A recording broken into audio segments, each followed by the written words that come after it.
are you ready for a new cool school compilation? Alright, today's videos are all about evil animals! Yeah, that! Hi kids, Miss Booksy here. Are you ready for cool school story time? Yeah!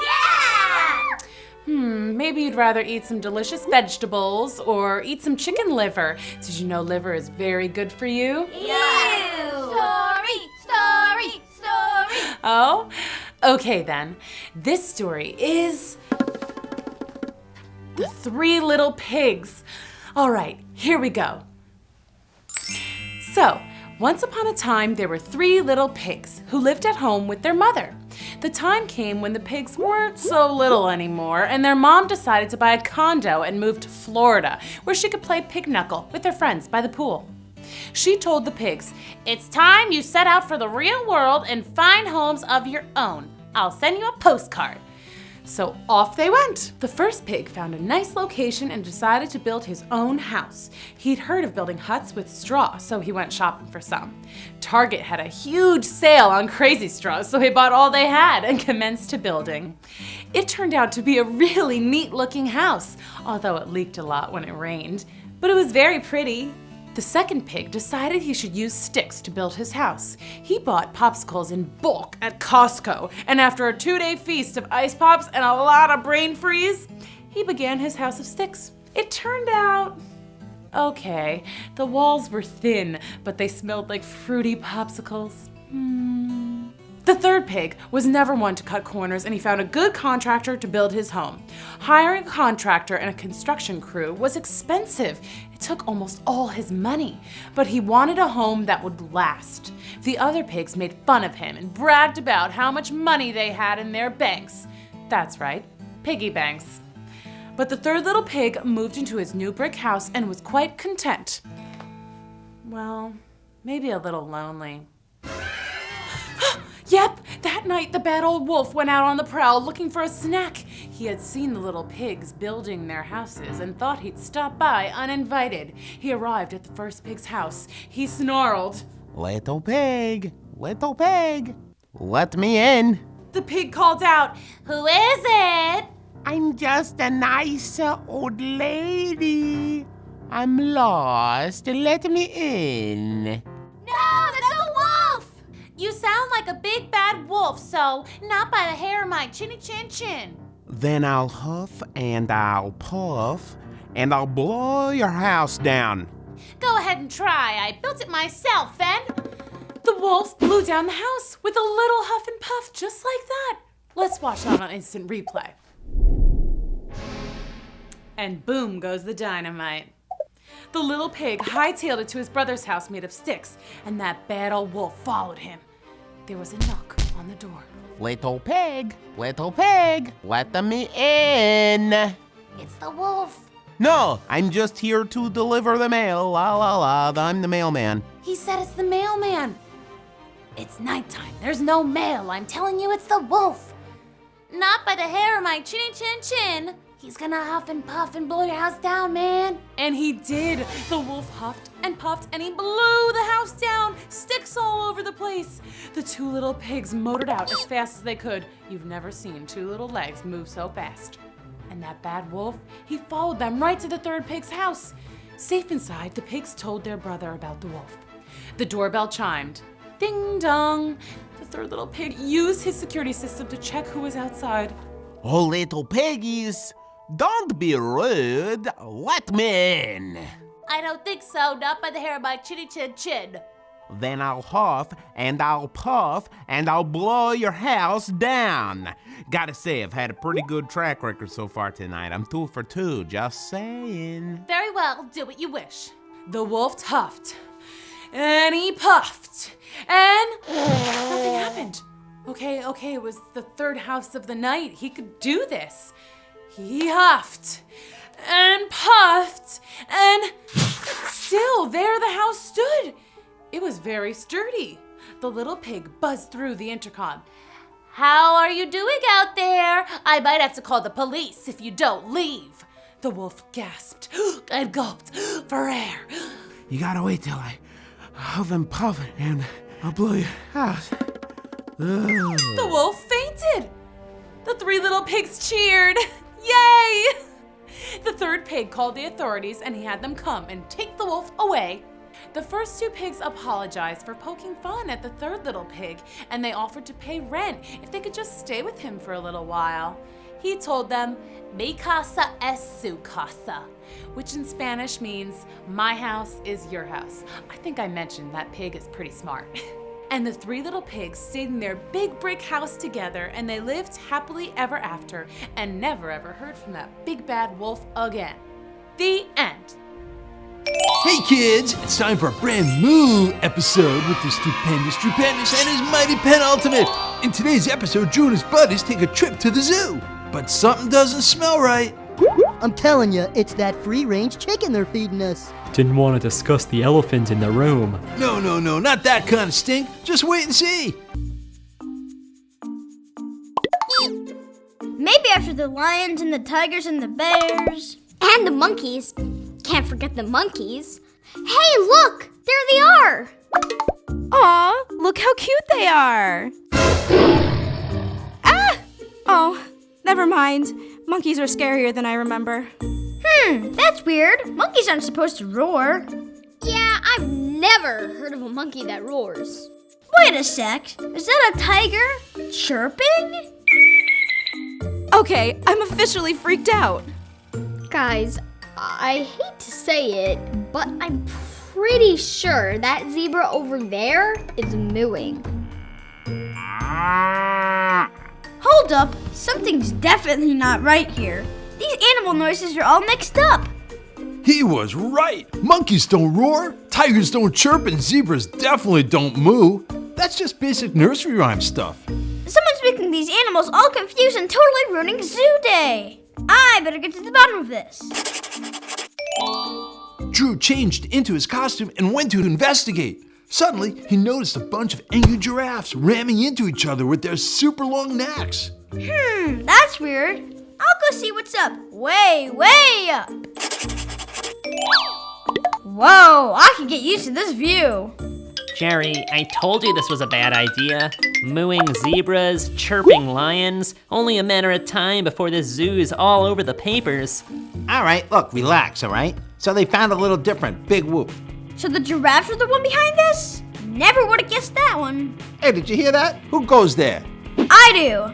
I am the stupendous. Huh, you ever see that guy? Nope. Would definitely remember a giraffe with hair that good. Okay, Stu, whatever. What are you hiding in the bushes for? I wasn't eavesdropping, if that's what you were thinking. Well, I wasn't until you just said that. Okay, fine. I was eavesdropping. But only because I was trying to find out why all the animals are making the wrong noises. Uh-oh, people know. We're doomed. Okay, it was us.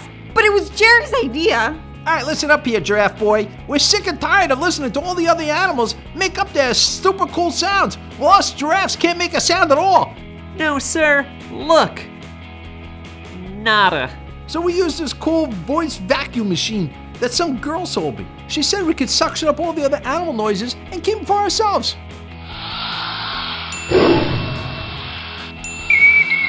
A machine girl sold it to you? Yeah, about yay high, gray hair, kind of attitudey. She said she vacuums up color for a living, but she was selling an old vacuum that works on voices too. Color vacuums?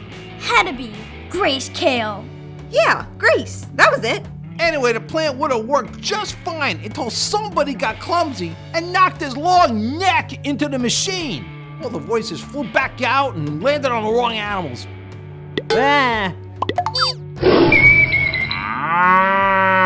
Everyone makes mistakes. Yours was a doozy. Okay, so this basically is just one big mistake. I can fix this. Just give me that machine. Whoa, hold up. We're gonna get those noises back in this machine and finally have noises of our own. There's nothing you can do to stop us, all right? Right, guys? Well, I was actually just gonna, check out that tree over there. Make sure it, tastes good. Wait for me. Fine, I'll do everything myself. But don't think I'm sharing any voices with you guys. Jerry totally ended up hitting the wrong button and suctioning up Drew's voice. No! And you'll never guess where it landed. I am and the stupendous. Drew took out his mighty penultimate and he drew a giant hand. Phew! Never realized how much I like talking. You know, Jerry, I think you look really good in giant butterfly wings. Wait. No, hold on. We can figure this out. Hey, that's no fair. I'm afraid of heights. No! See you never. With no time to spare, Drew switched on the voice vacuum machine, suctioned up all the animal voices, and released them back to their rightful owners. Woohoo! All the animals are back to normal. Zoo Day is back in action. Hey, good work, kid. Yeah, you go enjoy those great animal noises with your buddies. You know, there's this really cool noise that I think would sound great on you guys. This is awesome. Aw, thanks, Stu, the weird-looking giraffe boy. All right. Hey, Drew! False alarm. The animals are back to normal again. Come on! Well, Drew saved the day again, kids. All the animals had their noises back, the giraffes got their own super cool noise, and Drew and his buddies had the best day at the zoo ever. Moral of the story, boys and girls? Giraffes just want to be heard too. So don't be alarmed if you see a giraffe blowing a trumpet. Just go sing along. All right, kids, get ready. It's fairy tale time. Once upon a time. That's what we old folks say when we're not sure of the date. But way back when, there was an old man who built puppets. The kind with strings attached to their arms and legs and heads, called marionettes actually. This man was a very lonely old man, and so he would build these puppets to keep him company. Pretty smart actually. Well, one day, this old man built a puppet so amazing that it actually started to move on its own. Well, hi. Are you my papa? I sure am, and you are Pinocchio. Beautiful. What a lovely way to end a story. But that's not the end, for you see, a traveling circus came into town that day, which was run by the big bad wolf. And this wolf had gotten into the business of convincing children to run away with him and perform in the circus. But it wasn't as fun as that sounds. The wolf made them walk on a tightrope, which was really scary, and swing on the trapeze, which made them really dizzy, and brush lions' manes, which was really dangerous.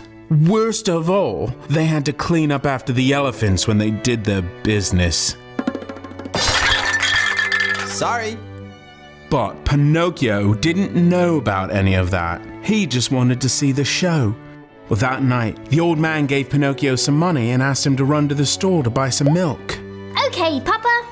But he was going to buy a ticket to the circus instead. And because it was a lie, his nose started to grow. Well then, Pinocchio went to the circus and had the time of his life. But he saw all the other children in the crowd eating popcorn and cotton candy, and he was sad that he couldn't eat anything because he was made of wood. So after the show, just as the first star began to sparkle in the sky, he made a wish.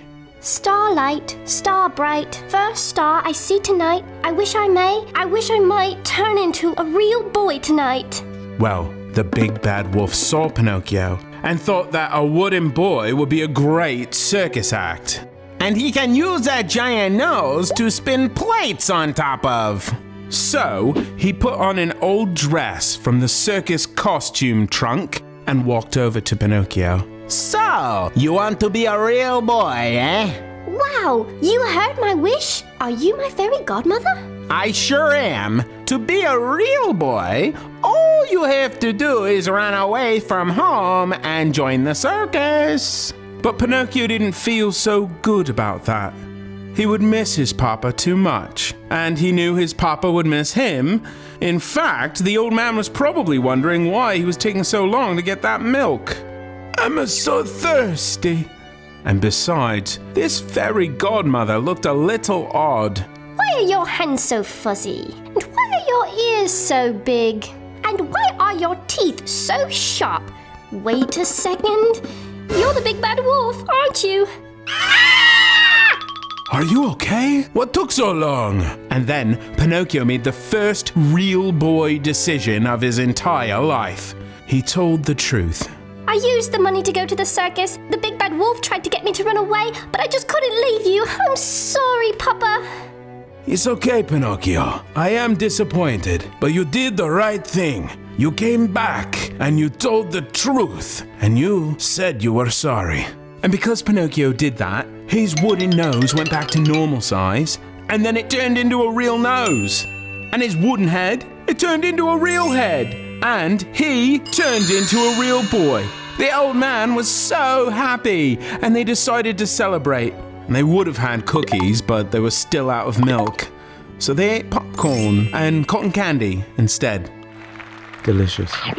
And that's the end of the tale. Hi guys, we're Gabrielle and Chad. And this is Siege. Today we're over at Cool School for the Story Circle. That's right, and we're gonna read The Boy Who Cried Wolf. Are you ready? Once upon a time there was a little boy named Terry. He was a bit of a terror. In fact, he was called Terry the Terror. He would kick and scream anytime he wanted something. At the toy store, I want it, I want it, I want it, I want it. At the ice cream shop, I want more, now, now, now, now, now. Even at the grocery store, I don't want cereal. I want cookies, I want cookies.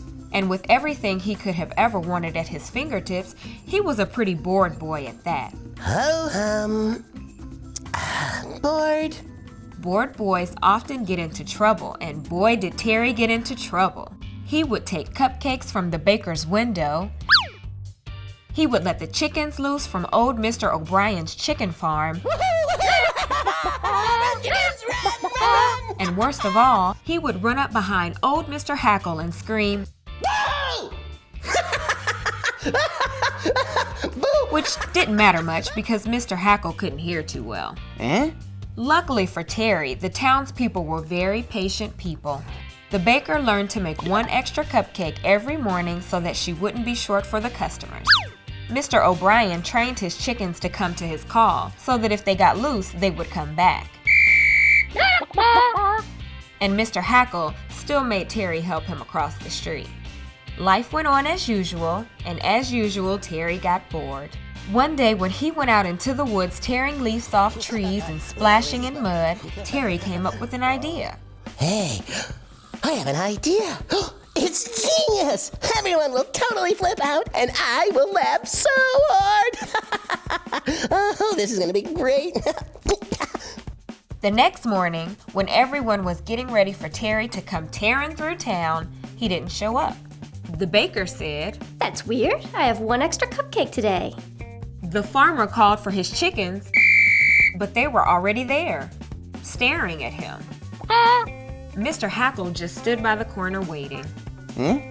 Well, after an hour went by, people started to worry. And just then, Terry came running into town screaming, Wolf, wolf, wolf, wolf, hey everybody, there's a wolf! There's a wolf, run for your lives, wolf, wolf, wolf, wolf, help, help, help, help, there's a wolf, help! The baker quickly slammed the shutter so fast her cupcakes splattered everywhere. Old Mr. O'Brien ushered all his chickens inside of his maximum security chicken coop and locked the doors. Everyone in town scrambled to their houses and stores and locked them up tight, leaving Terry laughing in the town square. You silly people! There's no wolf! You fell for it! Oh, that was almost too easy! Everyone in the town was upset. Old Mr. O'Brien's chickens were so upset, they didn't lay eggs for 3 days. But Terry thought it was all extremely funny. After things got back to normal, Terry began to feel mischievous again. Hey, I wonder if they would fall for it a second time. We'll find out. And so the next morning, Terry called out from the woods. Wolf! Wolf! Wolf! Wolf! Wolf! Help! Help! Wolf!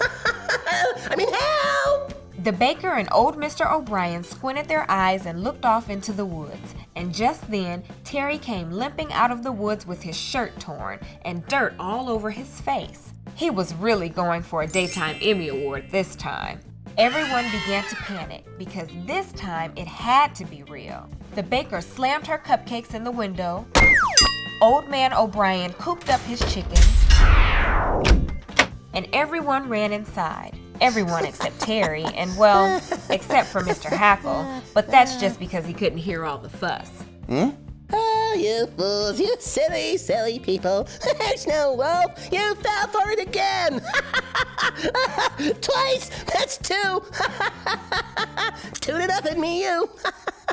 After a few days, things got back to normal. Terry wasn't allowed to go into town anymore. He was grounded for 3 whole weeks. One day, Terry was playing in the yard, and guess who showed up? A real live wolf. Hello. Wolf, help, wolf. A hungry wolf. That's me. Oh no, wolf, real wolf. In town, the baker heard Terry crying. Is that for real? Oh, that's just Terry the Terror at it again. I'm not falling for that this time. And old Mr. O'Brien heard Terry crying. Don't worry, girls. It's just Terry the Terror at it again. And Mr. Hackle, well, you guessed it. He didn't hear anything anyway. He didn't even look up from his crossword puzzle. The whole town ignored Terry yelling because they knew it must have been a trick. And then the wolf ate Terry in one bite. That was a good little boy. Luckily for Terry, the same wolf also ate Little Red Riding Hood's grandma, which turned out to be too much, and he threw them both up. Wow, oh, that is just wrong. That is just wrong. Who are you? Terry ran home and told his parents, who had a hard time believing him. But one thing Terry knew for sure, he was going to be a very good boy for the rest of his life.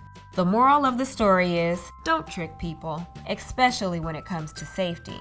Always tell the truth, don't hang around wolves, and don't scare chickens if you're hoping to have some eggs.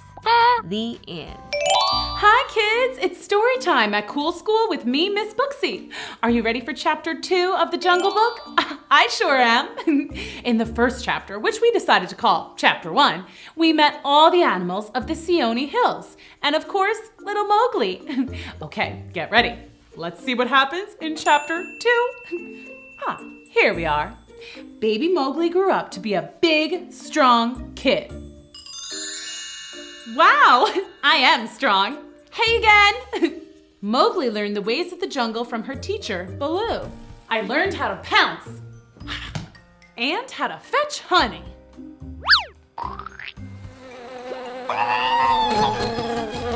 And how to dance.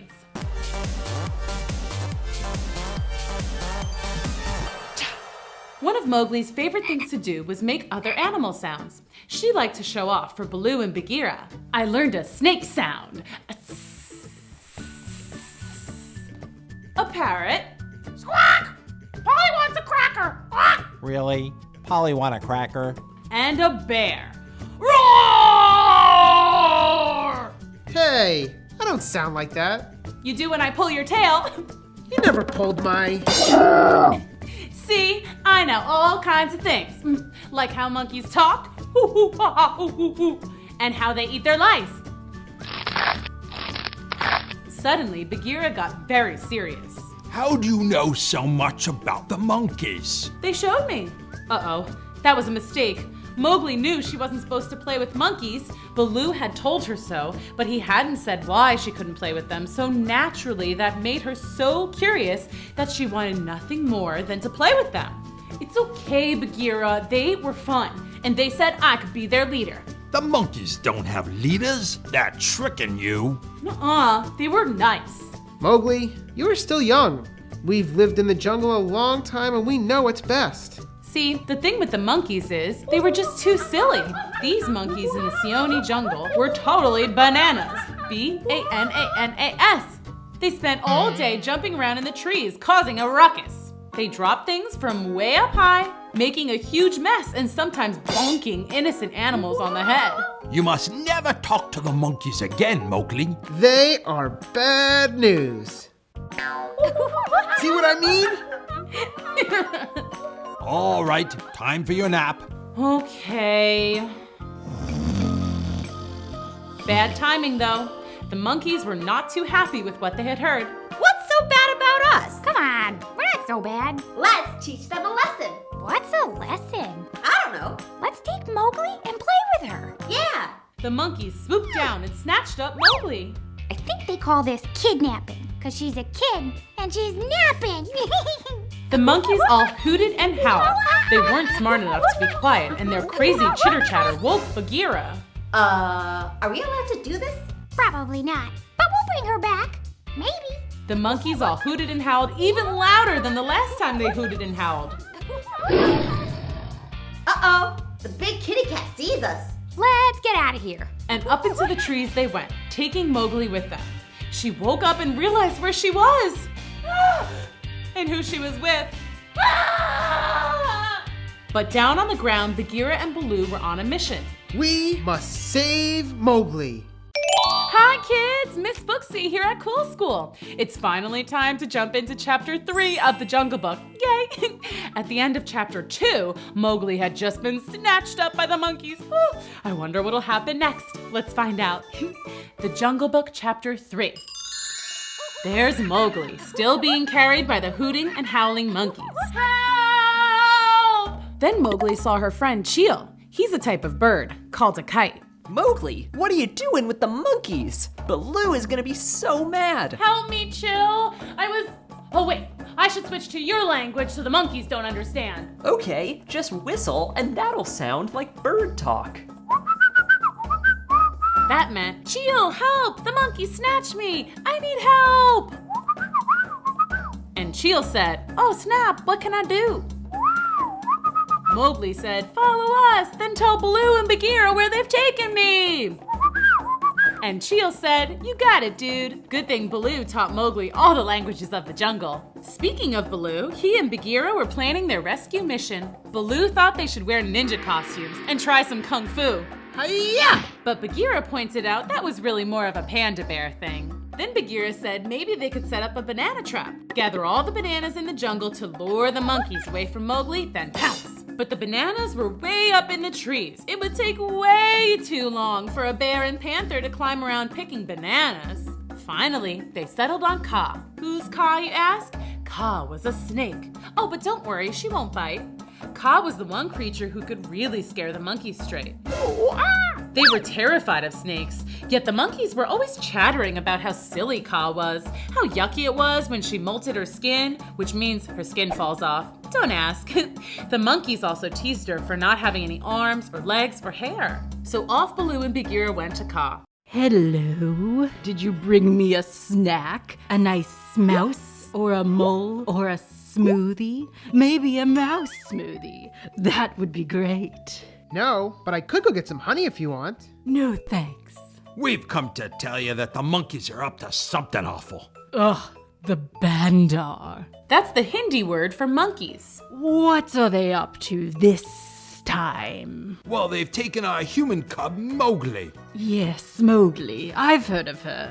And what does that have to do with me? Well, we need help. The monkeys are scared of you. True, but I just woke up from a long nap, and I just molted. I can't go into a monkey battle and get my new skin all scuffed up. The monkeys have been saying all kinds of things about you. They said you're stinky, and they said you're really just a large worm. Blue, I can tell you're just trying to make me angry, so I'll go rescue little Mowgli. You don't need my help. Monkeys are way too lazy to take her very far. The monkeys said you'd be too chicken. Chicken? Actually, I could really go for some chicken right now. A chicken smoothie would be super great. And at that moment, Chil swooped in and squawked.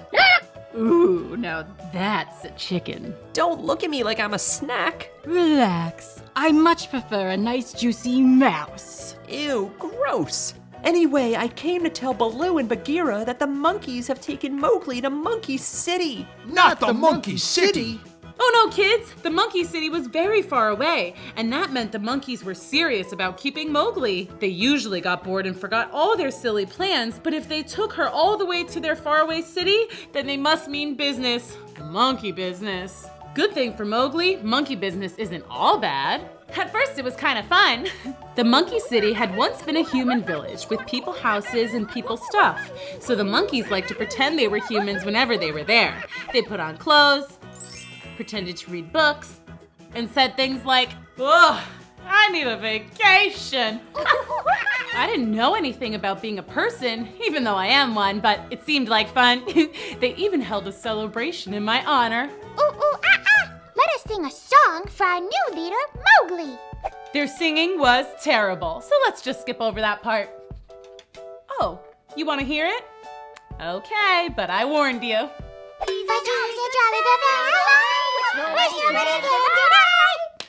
Thank you. Now, our new leader will show us how to weave sticks and grass together to make baskets for our bananas. Okay, so you take some grass in each hand, and then you have to... Excuse me, I thought you wanted to learn. What are you doing with all that grass? Making a salad? No, but hey, I am kind of hungry. What have you got to eat around here? Let us go fetch you some food, Captain Mowgli. The monkeys scattered to and fro, gathering nuts and fruits for Mowgli, but they quickly forgot all about her and ate the snacks themselves. Delicious. Now I need a nap. While the monkeys napped, Baloo, Bagheera, and Kaa were on the other side of the jungle planning the big rescue. It's gonna take all night to get to Mowgli. Why don't you just wait here, Baloo? Kaa and I can go. No way! I'm coming with you. How do I say this without sounding rude? You're too slow. Am not. I can run super fast. Watch. You guys go ahead. I'll just follow as fast as I can. Kaa and Bagheera raced towards the monkey city. Both were lightning fast. Meanwhile, Baloo kept up a steady, slow jog behind them. You could do this, Big Bear. You got this, buddy. Just keep going. Hi again, kids. Miss Booksy here at Cool School. Are you ready to read Chapter 4 of the Jungle Book? Yeah, so am I. In the last chapter, Baloo, Bagheera, and Kaa were on their way to rescue Mowgli from the monkey city. Okay, let's get started. Mowgli was still waiting for the monkeys to come back with some food for her empty belly. I've been waiting forever. Whoa, was that my stomach?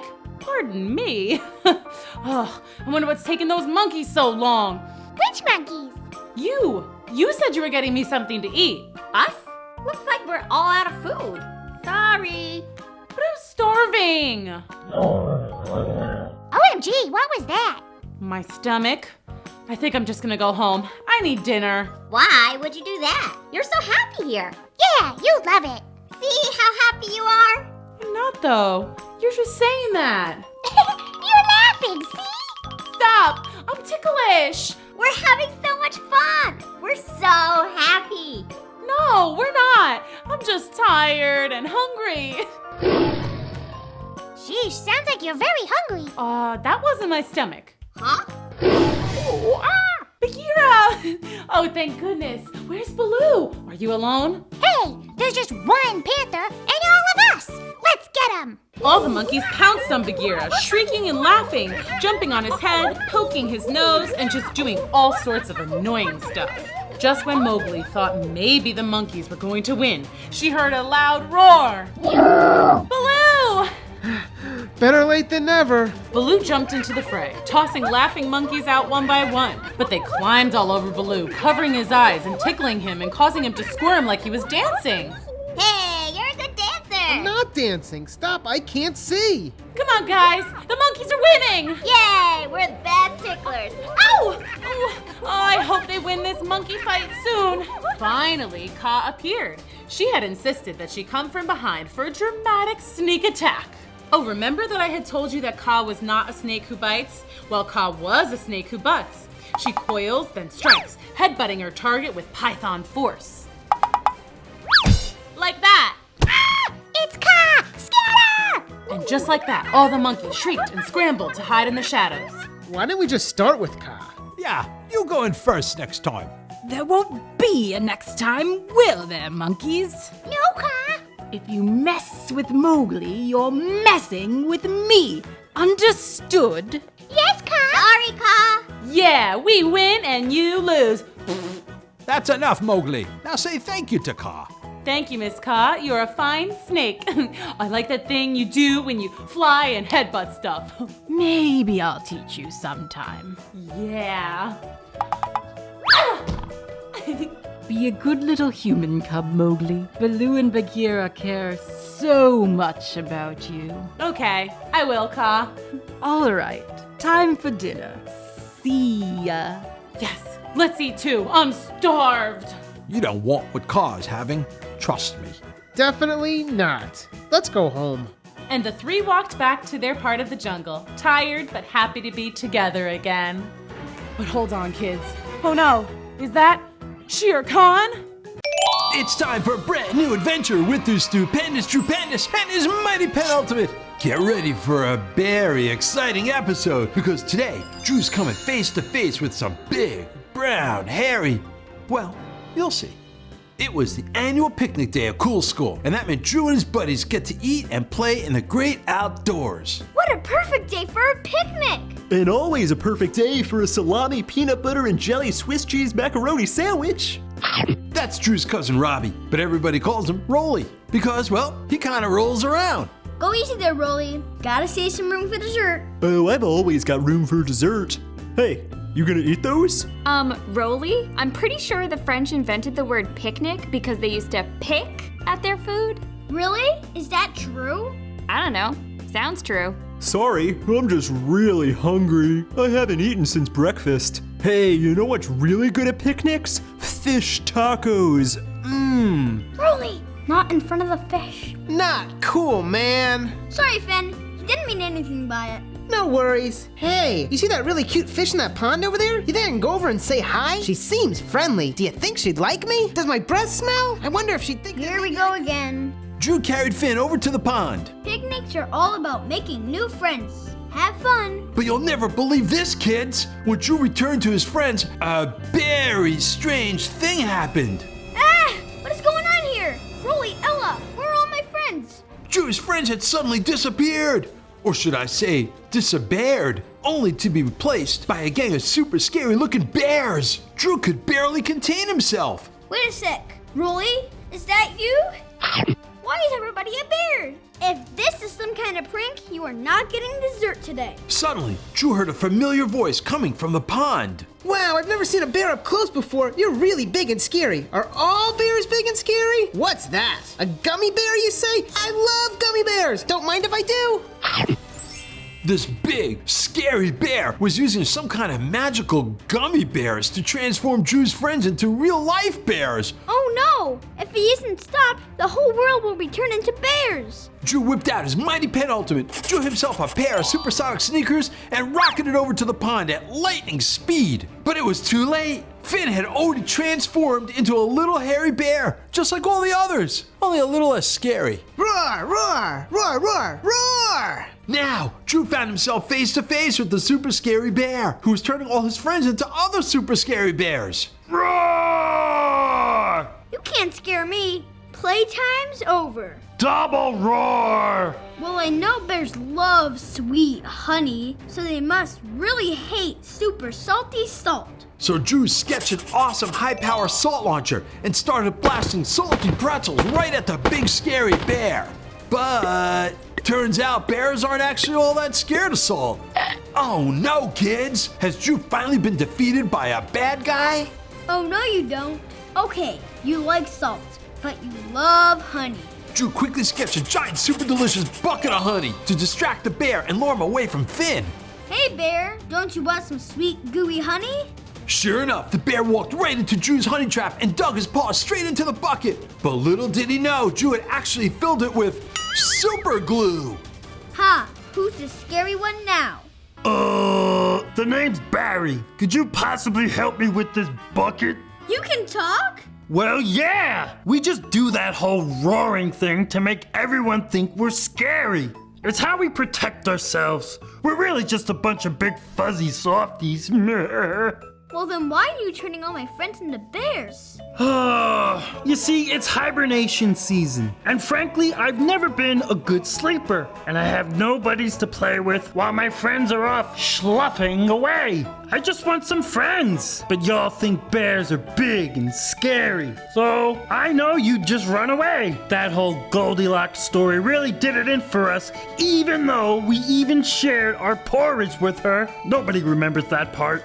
Yeah, I could have sworn you were the bad guys in that story. I'm telling you, she gave us a bad rap. She was the one that broke in and took stuff that wasn't hers. Bears aren't really all that bad once you get to know us. Well, you know, you're not fixing things by going around and turning kids into bears. Yeah, I know. But it's either that or sitting by myself all day. Guess I could go to Chicago. Got some cousins there. Well, you could hang with us.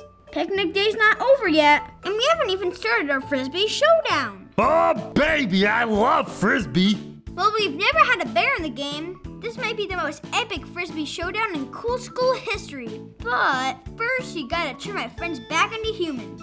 Oh, right. Gummy bears for everyone! Ah, it's so good to be back in these clothes. All that fur was getting itchy. I can swim again! I never thought I'd get out of there. Boy, it's good to have this little tail back. I can just swim in circles for hours and hours and hours. Gummy bears falling from the sky! It's a dream come true! That was incredible! Hey, I think I see one more over there on the grass. Broly, don't! Okay, no need to yell. It's just a gummy bear. Jeez. Once more, Drew pulled out his mighty pen ultimate and sketched a heaping pot of sweet gooey honey. This time, the real kind. No way! Wait till the other bears hear about this. Humans are the best! I can see why you guys like this stuff so much. Not as much as we like Frisbee. Now go on! Super Drew had saved the day once again. His friends were back to being human, and they even made a new bear pal along the way. Moral of the story, kids. It's always a good idea to bring super glue to a picnic in case you get turned into a bear. That always does the trick. Congrats, James Shanks, for coming up with an idea for this week's episode. Way to go, James. And don't forget to comment and subscribe. Bye.